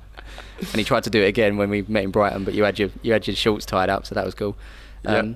This was a good moment when we did the shooting with Tom Kearney. Yeah, I'm not going to say I forgot that, but I've classed it as a top moment, but now I'm thinking back, it was actually a really good afternoon. No, I enjoyed that. And then we had a nice Nando's after. Yeah, I think just the I don't know, it sounds really cheesy, but like just meeting you guys at Wembley, thanks to Matt Hardman. That's 4. Yeah, We've got him in there 4 times. Yeah, and we just chatted, didn't we? We were never, like, Palmers and Kitlocker were never meant to. We just needed someone that could make our kit, and then it became a bit more of a conversation, and then it was like, well, how can we help each other? Yeah. You know, so that's how that relationship started, and then it's just flourished. Every moment's good with Kitlocker. Yeah, Every definitely. moment. And I think from my side of things, if I had to define one moment, because I completely agree. I think from the first meeting that we had at Nike HQ. Alex, you're going to put some music behind this as well. Yeah. Yeah. I kind of want. I've already got it in my head what it sounds like. So I hope it is what Alex is thinking. Where we had that initial conversation about Kitlocker and Palmer's working together, and it was all a bit like it felt a bit corporate. You showed me a deck, and I'm just like, okay, cool, this sounds good. And then I'm like telling Mike, the managing director of Kitlocker, that I think the reach is really good, and I didn't have a clue what I was thinking about at the time, and I didn't know what the impact of it would be. So obviously there was that, meeting each other like that, but then when we almost became less corporate and more of like friendship and like a bit of a battle, like especially at SGP, and then we played each other on a live stream on the channel. Yeah. All these little times where we've crossed paths again, and there's almost like a lot of like side stories, like Nathan Driver that works at Kitlocker, Ainsley who plays with Palmer's. They've got a thing, haven't they? I don't know what it is. They've got a thing, and then there's all these little side things, and then obviously getting to play on a pitch like that was amazing. Yeah. St George's Park. Yeah, that was cool. And then that afternoon, Sheffield United beat Sheffield Wednesday 4-2. What a day. At Hillsborough. So that journey back home to Sheffield via McDonald's was pretty fun. I'd love to relive that day, minus Ainsley. But yeah, it's class. So good times.